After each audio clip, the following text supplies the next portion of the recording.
Today we are here to commemorate the International Holocaust Remembrance Day. During the Holocaust, 6 million of Jews died. They were mainly killed in death camps and mass shootings.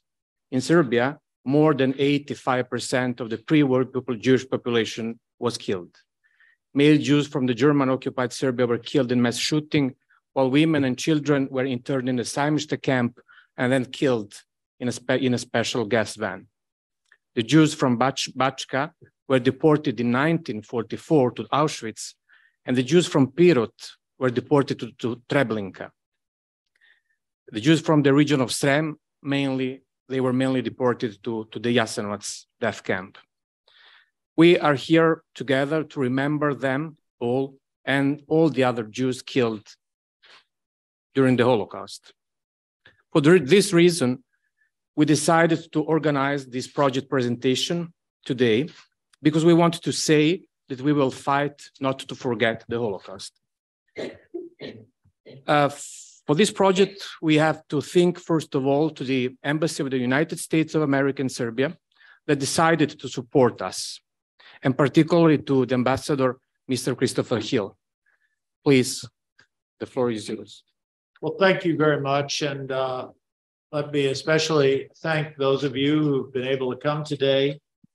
And I think really it is a day that I think should be remembered forever.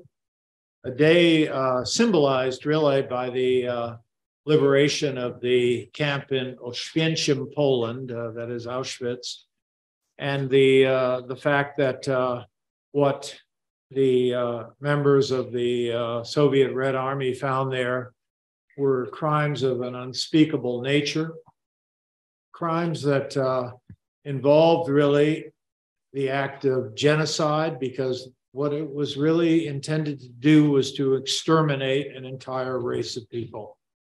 It is, to say this happened just less than a century ago, 80 years ago, is really quite extraordinary when you consider human history. There have been acts of genocide before, but it was an act of genocide combined with modern technology, combined with a totalitarian mindset that is Nazism, which is to this day something that we can barely understand. I think it's very fitting and proper that we remember this day, but I think it's extremely important that we study how this all happened, that we understand how anyone could hate someone else and to produce some 6 million victims. I think for the human mind, you can contemplate, if you've seen a body in a civil conflict or something, and you can contemplate seeing a dead body, it's really hard to contemplate 6 million people killed. And so I think on the one hand, it involves your emotions, but I think it also involves an academic approach really to trying to sort through the complexity of how this all happened.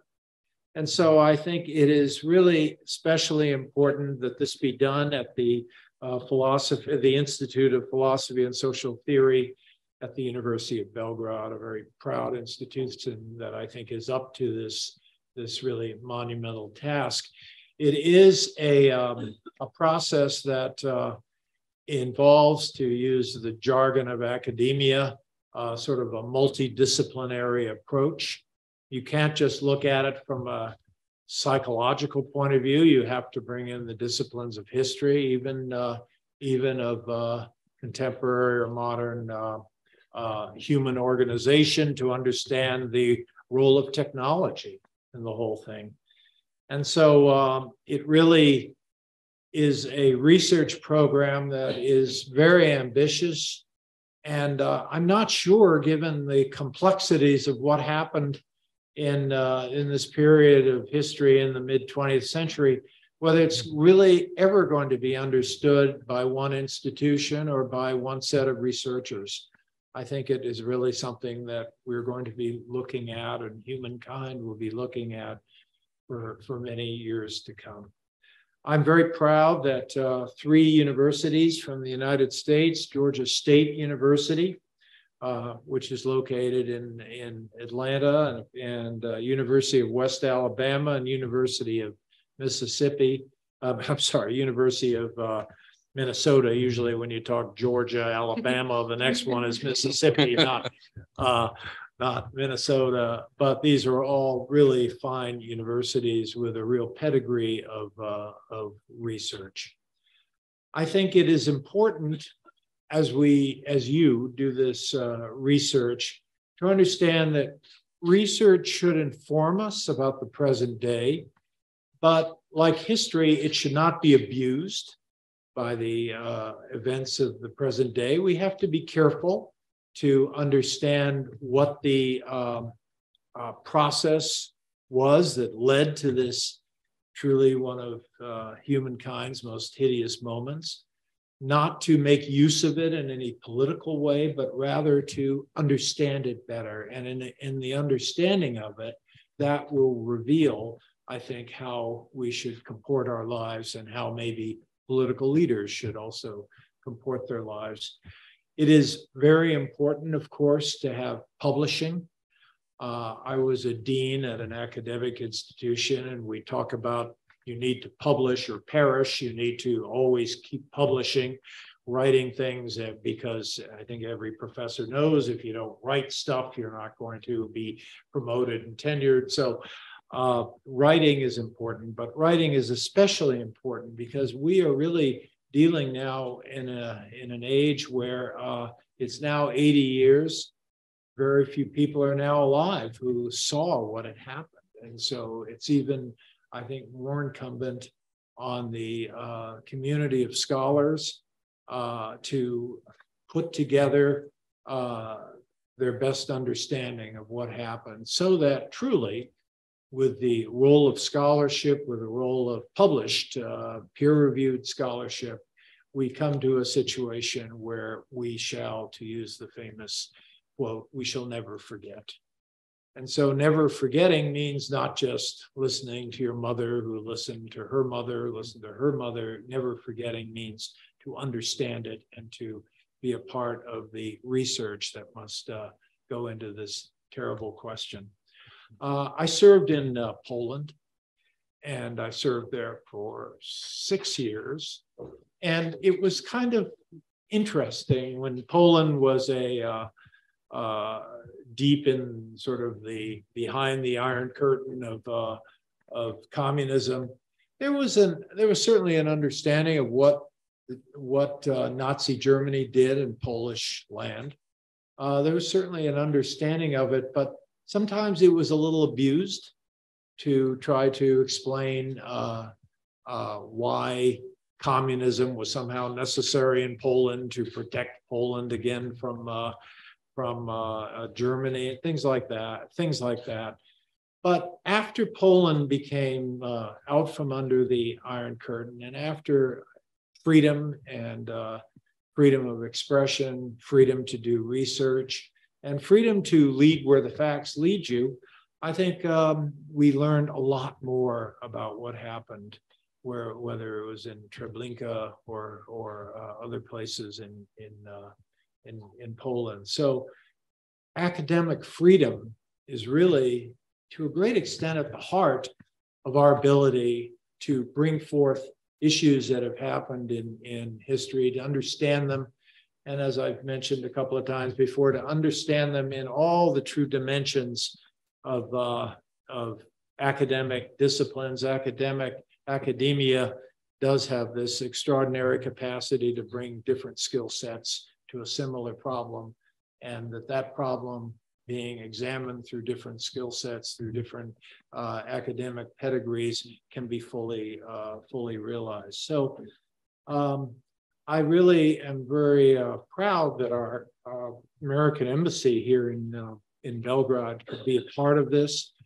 I really look forward to coming back from time to time to talking to people about this who are doing research, to understand, to be sure, some comparisons of what has happened in other parts of history, because history is, you know, has quite an endowment of what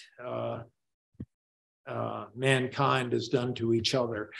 So I look forward to the opportunity really to talk to some of the scholars and but really, I think it is so important that what happened in the mid-20th century be fully understood in its own right, understood from in a very factual way with the truth guiding us throughout, so that as we understand that, we will indeed, because of our understanding, have a better world. So I just want to thank you all for doing this, for putting this together on this important day in world history, frankly. I was at the wreath laying today at Stara Saimishta, and it was a terrible day. Well, I like snow, but a lot of people don't. But you had cold and snow, and we're at that monument, and from where I was standing, you could look down to see Stara Saimishta, which is, after all, a fairgrounds made in the 1930s, and you couldn't help but think, people brought there by rail, because it was an old railroad that's why the area was chosen, as I recall, brought there, in weather like that to see the tragic end of their lives and their children's lives. It's just horrifying. So once again, congratulations on what you're doing and what you're about to do. And you'll always have, in our embassy, a lot of support. So thank you very much.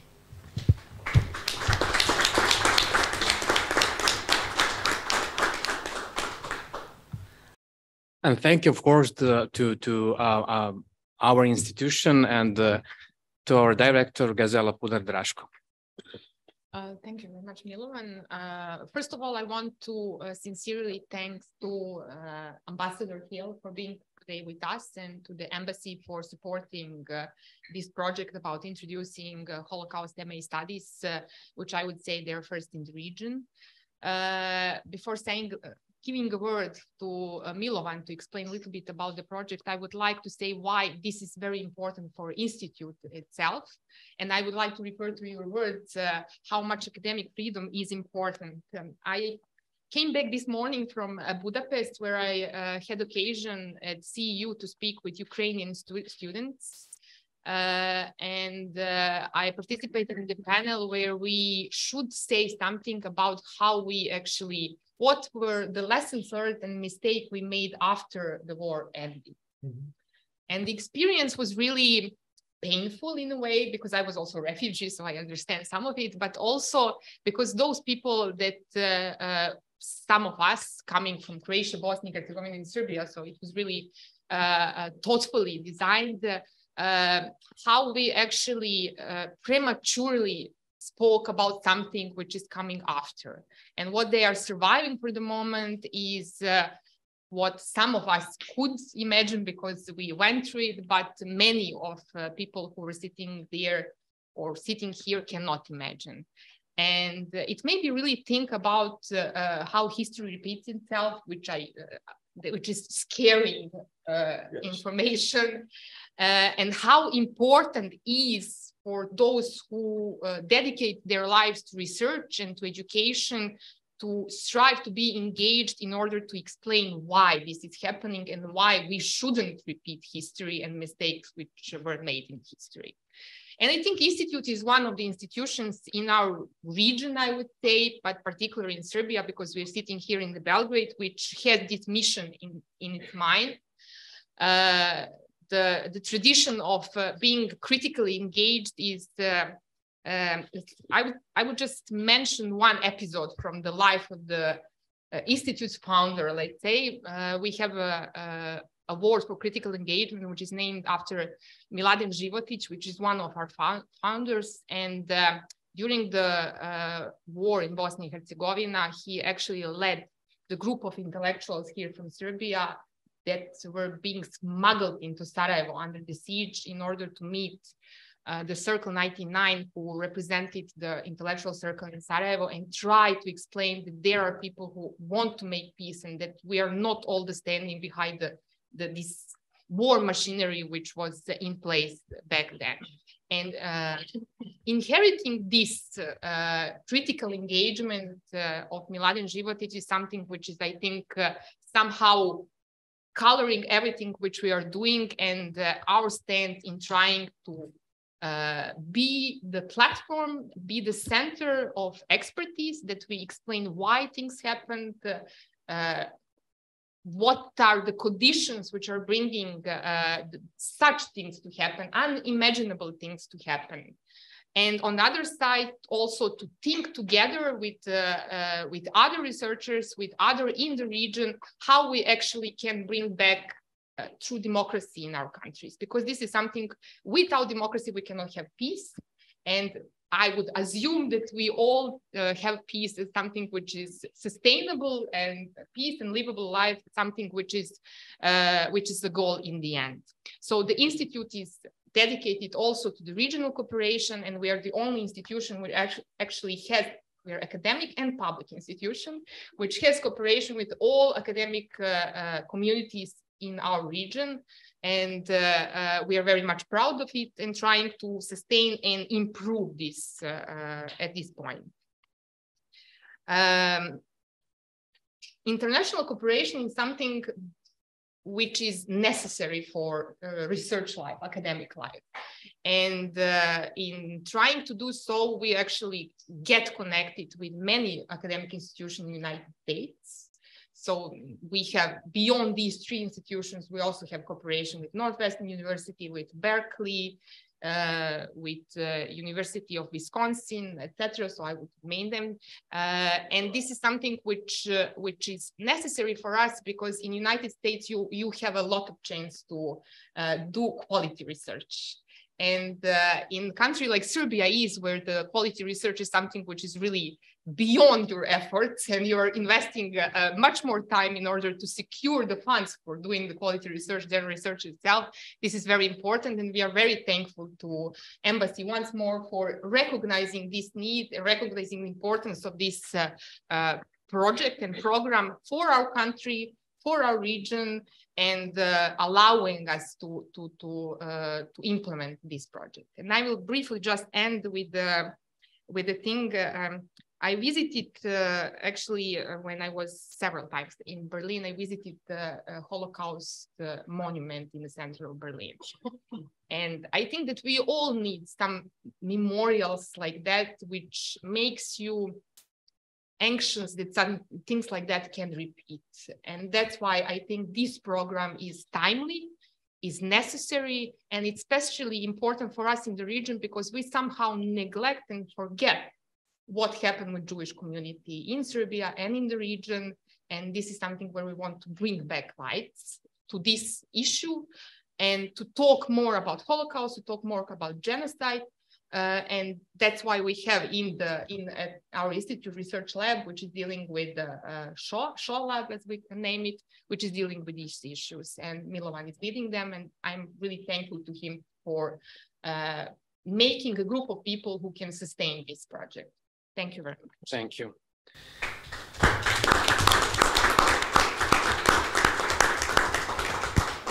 And now we have also to thanks to our project partners.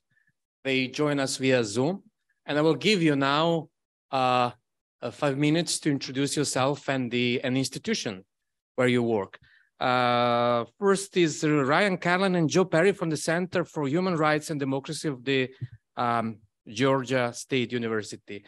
Ryan, do you want maybe? Or yes. Okay, yes, perfect. Thank you so much, Milovan. It is an absolute pleasure to be part of this. The Center for Human Rights and Democracy has built up quite a lot of research expertise on genocide, not only in Europe, but also in Africa. But there is a special part of our research that is focused on this very problem. And it's so gratifying to bring together the number of scholars that we have who have expertise on this into a teaching situation where they can pass that knowledge on in such a critical moment in our history. So we look very much forward to the international exchanges we're going to have, working with you to build up this curriculum, working with the other partners, and I just can't wait to see where this ends. I have to run to another meeting, so I'm going to say goodbye and thank you very much. And if Joe wants to add anything, he's more than welcome. Thank you, everyone. Thank you.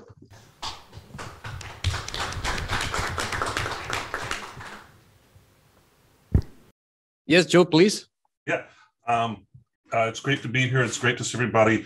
I don't have that much to add, except I know that Yelena couldn't make it, and I know she wishes that she was here. And I certainly want to thank Ambassador Hill on her behalf and our behalf and the U.S. Embassy for the support, which is extremely important. I'm actually in the Department of History, so I'm a historian of modern Germany. My own research doesn't actually focus on the Holocaust, but I teach Holocaust courses, just one on the sort of general Nazi genocide and one on Holocaust and film. And I'm very excited about being part of the project. So I'm coming at it more from the teaching end. I know there's a lot of interest at Georgia State among students, faculty, and administration in doing global studies programs. And I think this is just a fantastic opportunity to do this kind of international cooperation. And I, like Ryan, I look forward to seeing how the project plays out in the coming months. Thanks. Thank you. And we have also our colleague from the University of West Alabama, Professor Richard Schellhammer. Do you want to say something?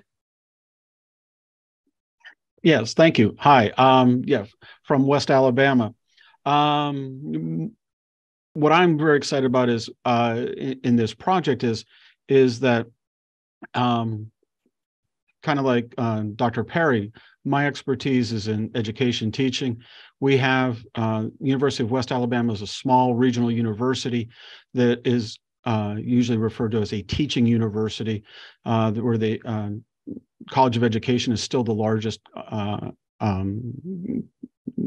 college in the university. I'm in the College of Liberal Arts. I'm the chair of the Department of History and Social Sciences, as well as the interim dean of the College of Liberal Arts. And I've taught courses on Nazism, fascism, and the Holocaust on campus for 25 years, and taught a similar course to graduate students who are teachers online for about 20 years. I've liaisoned and worked on having on-campus teaching workshops to teach teachers how to teach the Holocaust in history and in language arts courses in middle school and high school. I'm also on the Alabama Holocaust Commission, whose primary goal is teaching and community outreach.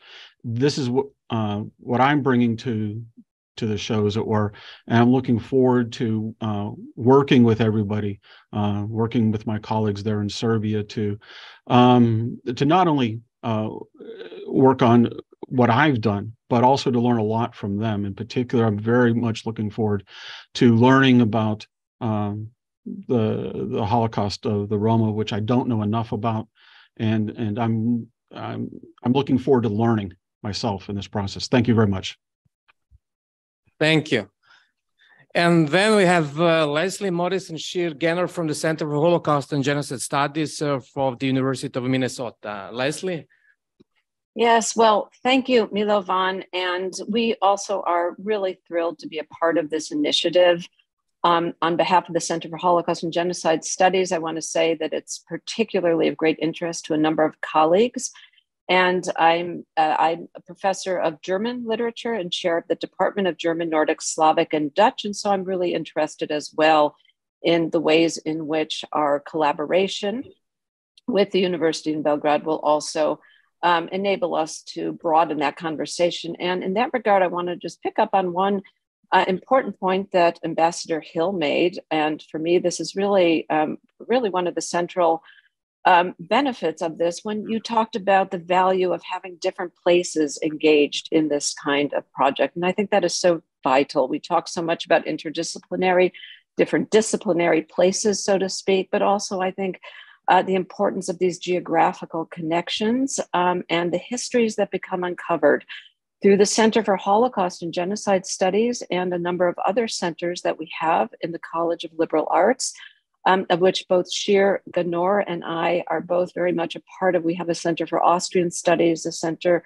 for German and European Studies. It's a DAAD funded center, a Center for Jewish Studies. And along with our Center for Holocaust and Genocide Studies, these centers have provided precisely that opportunity to open up engagement with colleagues in various parts of the world. And it's always fascinating. As Richard just said, I want to pick up. I too am excited about what we will learn and the value for this. I also want to say, while we are a research university and the Center for Holocaust and Genocide Studies is primarily a research center, it also has a very strong outreach and teaching mission to reach out to the teachers, secondary school teachers in the state of Minnesota, and works very closely with the history standards of the state of Minnesota. So to that end, I think this kind of internationalization is absolutely vital. My own research focuses on post-1945 German and East Central Europe memory, Holocaust memory, and the circulation of German Jewish memory in different parts of the world. So I'm particularly excited to be able to broaden this to the area of Belgrade. I also happen to have, I will add, Milovan, I don't know if I shared this with you, my grandfather was actually from Belgrade, from Zemun, although then in Budapest. So I have a particular interest in this particular location as well. So I'm really just want to say again how excited we are. The Center for Holocaust and Genocide Studies is certainly one of the leading centers in the US for the study of Holocaust and genocide, bringing the two together. And so we have, I think, resources that I hope will also be of benefit and use. And we're thrilled to welcome the group coming in October. I will be teaching my large lecture Holocaust course, and my colleague Shir, who will speak in a moment, will also be teaching her Holocaust course. So we're really excited as well to bring you into the classroom, quite literally, and I hope to engage with the students and talk more about the project. So with that, I'll turn it over to my colleague Shir Ganor. Thank you, Leslie. Hello, everyone from snowy Minnesota. I want to join everyone who spoke before me in thanking you for, first of all, for organizing this important event, and also for inviting us to be involved in this really meaningful project that you're starting. I'm a historian at the University of Minnesota. My research focuses on the history of refugees from Nazi Germany. And I teach classes on the history of the Holocaust, global genocide histories, histories of human rights, and German history. And I'm very honored to have this opportunity to be involved in this important project of establishing the first Holocaust and Genocide Studies MA program in Serbia and in the region, as I understand now. And I really commend Professor Milovan Pizarri and all of the colleagues in the Institute involved in this initiative for your commitment to the memory of the victims of the Nazis and their collaborators. I think Holocaust education is now more important than ever. All over the world, minorities and vulnerable communities are facing really severe threats. And the work that you're doing in the University of Belgrade is an important building block in fighting against these concerning tendencies. So I really, really look forward to our ongoing engagement and our exchange between our institutions that will hopefully continue beyond founding the program. And I thank you a lot for inviting us to be a part of this. Thank you. Thank you. Now we'll just present briefly the project, the main activities of the project in 10 minutes. And then if you have some questions or comments, you can ask something if you want. Serbia, in Serbia, we have Serbia did a lot during the last years concerning the Holocaust and the genocide, the history of the Holocaust and the history of the genocides and the education. Serbia signed about 15 years ago the Stockholm Declaration and then the Terezin Declaration. In 2016, approved the law on the restitution of the Jewish property confiscated in 1941 by the Nazis and the collaborators. In 2020, approved the law on Staro Sajmište, that basically was the beginning of the new memorial. Part of the memorial will be dedicated to the Holocaust. Many trainings for primary and secondary school teachers have been organized in cooperation with the Memorial de la Shoah and from Paris and the Yad Vashem from Israel, and different organizations implemented the different projects on Holocaust education and research. But still, we don't have any program, master program, or any other program in Holocaust and genocide studies. We don't have it in Serbia at the University of Belgrade, but we don't have also in the region. So basically, this is the reason why we decided to write this project together with the partners and to think about the possibility to introduce a new master program in Holocaust and genocide studies at the Belgrade University. And we all know, we know how it's difficult, especially in this region, to deal not with the Holocaust, but with the genocide, with all issues connected to the genocide. So we have to do on the academic level. And this is the reason why we decided to write this project. At the same time, during the project that will last 21 months, we will have different meetings, we will have different lectures, online and in person, because we also want to bring to the US our knowledge and what we know, for example, about the Roma genocide, as the colleague mentioned, about, for example, the recent past in Serbia, about what happened during the 90s, about the revisionism and so on. And we have what we want to also, of course, to bring to Serbia the experience from the US concerning, first of all, the Holocaust education, but also, for example, the recent history, and, for example, how in the United States, the fight against the racism and the discrimination, because also it's something that we have also to improve here in Serbia, concerning, for example, the Roma population, how to fight against this discrimination. We have different activities on the project, but basically we will have two exchanges. Or first, a group of us, 8 of us from our institute for the Shoah Lab, will go and will visit our partners in the US, the University of Atlanta, the University of West Alabama, and then the University of Minnesota. And of course, we will visit the Holocaust Museum in Washington. That is one of the most important institutions in the world, preserving the memory of the Holocaust. And then our colleagues will come to Belgrade, and we will launch together at the end of the project our idea about the master program. In the meanwhile, during this 21 months, we will have 11 lectures online for Serbian and American students concerning different topics. We will have 6 lectures in person in the US, and we will have 6 lectures in person here in Serbia. And then at the end, we will have this program that we will present. The intention is to present this program to our ministry and to implement it at the University of Belgrade. I don't know when, but I hope soon.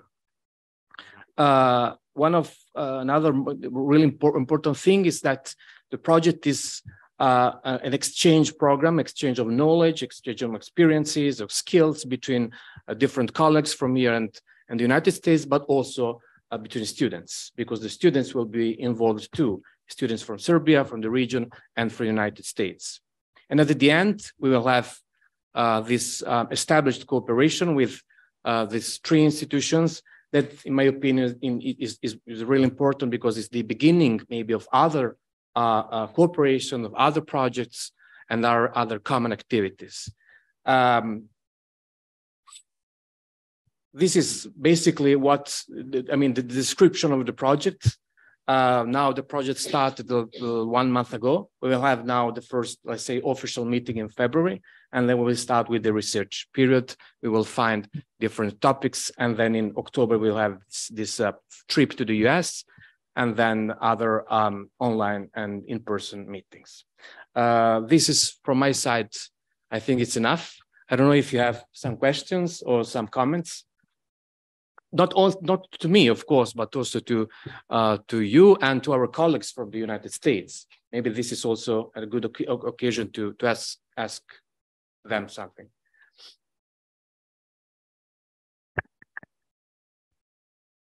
Okay, if you don't have any question, I think that it's enough. Thank you again for being here. Thank you to our colleagues from the United States, and see you soon in February. And thank you also to you for being here.